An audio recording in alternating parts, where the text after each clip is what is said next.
Social scientists have developed many theories to try and determine where personality comes from. Of these theories, there are currently three major ones: psychoanalytic, humanistic, and social cognitive perspectives. We will explore these three theories by applying some of their aspects to a well-known person, Nelson Mandela. How did an extraordinary personality such as Nelson Mandela develop? When I think of Nelson Mandela, I think of the uniqueness of his life.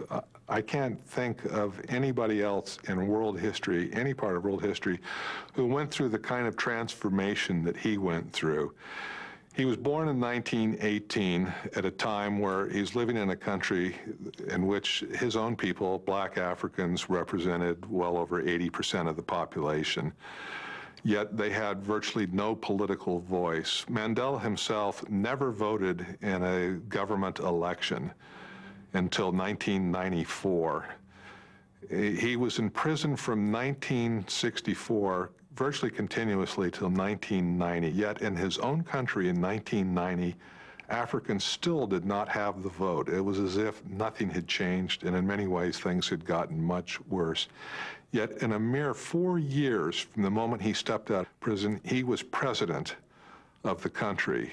Nelson Mandela emerged from Robben Island as a true hero.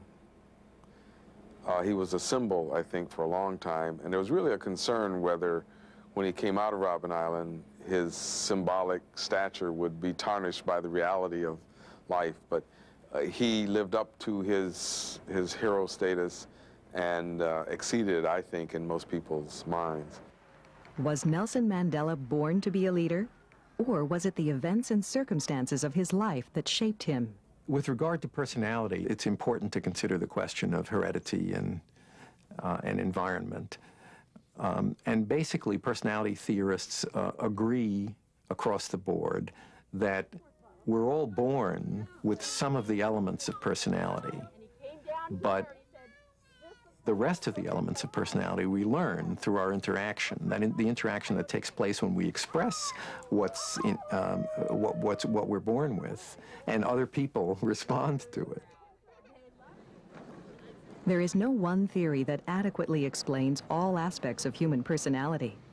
Every theory has its own strengths and weaknesses. The purpose of studying personality is to understand individual differences.